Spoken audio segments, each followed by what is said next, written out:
ওমা আতাকুমুর রাসূল ফাখুযুহু, রাসূল তোমাদেরকে যা কিছু দেয় সেইগুলোকে তোমরা গ্রহণ করো। ফাখুযুহু, সেগুলো গ্রহণ করো।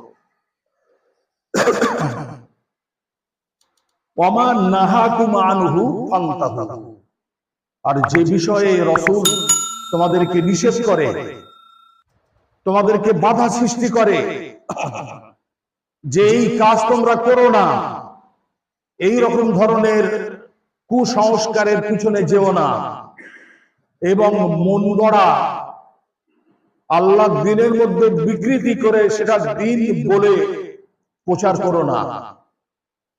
বিশ্বনবী সাল্লাল্লাহু আলাইহি সাল্লাম তার থেকে নিষেধ করেছেন।